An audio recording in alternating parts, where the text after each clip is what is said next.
What's up, tennis fans? I'm Lynch, and this is Tennis Now, your source for the latest tennis news. Now, first off, before we start off, I just wanted to say subscribe to the Tennis Now YouTube channel so you can get the latest tennis news every day. The Joker got the last laugh at the Australian Open. A determined Novak Djokovic turned Andy Murray into his personal punchline, sweeping the Scot 6-4, 6-2, 6-3 to collect his second career Australian Open crown. The 23-year-old Djokovic said, "This was a great match. From the start to the last point, I did what I intended of doing tactically. What I talked with my coach, what I prepared for it physically, I was very fit." On match point, Murray hit a forehand into the net. Djokovic raised his arms in the air and celebrated with a strip show, tossing his racket into the crowd and shedding of his shirt, sweatbands, socks, and sneakers, and tossing them to the fans. In his victory speech, the third-seeded Serbian dedicated the title to his nation. Djokovic said, "This is for my country, Serbia." He also took time out to pay tribute to the victims of the recent Queensland floods, drawing chants of "Nole, Nole" from the fans. In the last 2 months, Djokovic has delivered 2 career-defining triumphs. He won 2 singles matches to lead Serbia to the first Davis Cup championship in history in his hometown of Belgrade. The Serbian squad celebrated that win with buzz cuts on the court. Djokovic never lost his competitive head in dissecting Murray. A dominant Djokovic surrendered just 1 set in his 7 tournament victories, reclaiming the Australian Open title he first won in 2008 when he rallied past Jo-Wilfried Tsonga. Djokovic, Roger Federer, Rafael Nadal, and Lleyton Hewitt are the only active men with 2 or more Grand Slam singles titles. Djokovic said, "I had a very short off-season. I didn't know how well I would be prepared, but I was eager to come back and compete. This is a fantastic start to the season." Meanwhile, Murray's major misery continues as he drops to 0-3 in Grand Slam finals, falling in his 2nd straight Oz Open final. British hopes were dashed again. The last British man to win a major was Fred Perry at the 1936 US Open. British men are combined 0-7 in Grand Slam finals since Perry's win, which was more than 270 majors ago. Murray shed tears after falling to Roger Federer in last January's final. This dry-eyed Scot faced the cold reality that he came out flat and failed to raise his level of play when it mattered most in another major final. Murray said, "It's not something that I don't lose sleep over at night. It's going to be tough for sure for a few days. I want to try and win one, of course. But if it doesn't happen, it doesn't happen. I'm just working as hard as I can. I train very hard. I take tennis very seriously."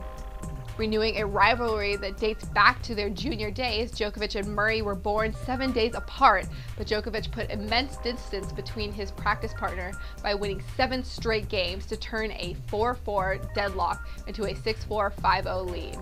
Serving at 4-5 in the first set, Murray got tight and double faulted to open the game. A blockbuster 39-shot rally, one of the best of the match, ended with Murray hitting a backhand into the net. When Murray's forehand sailed beyond the baseline, Djokovic had the all-important first set in 59 minutes. Djokovic said, "I had to step in. That was the key. When I had the chance to step in and try to move him around the court, that's what I did." Probably turning point was the last game of the first set, where we had some incredible exchanges from the baseline, long rallies, and some passing shots that turned the match around. When you have a great advantage, it's much different. Murray had beaten Djokovic 3 times in a row, winning 6 straight sets in those matches, but he struggled to deal with Djokovic's serve, winning just 6 points on Djokovic's serve in both the first and second sets.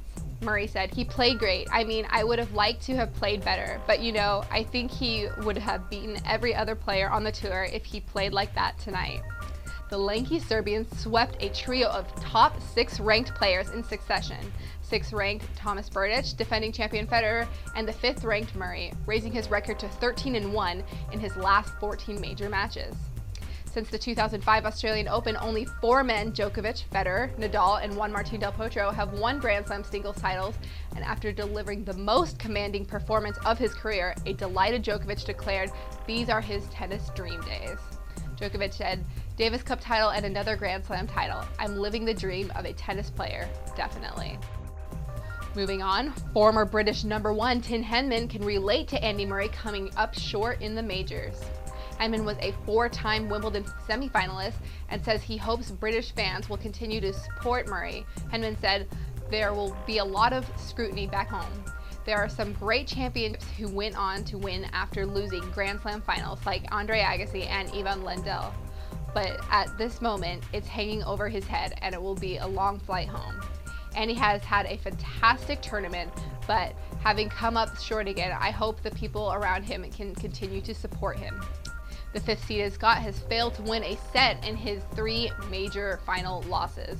Henman, who never advanced to a Grand Slam final, says Murray has what it takes to be a master of the major. Henman said, "He still played great tennis and he's got to keep giving himself the opportunities, as I believe he can win a Grand Slam. There's a stigma that goes with losing 3 finals, but it doesn't alter my belief that he can win a Grand Slam, and hopefully it won't alter his."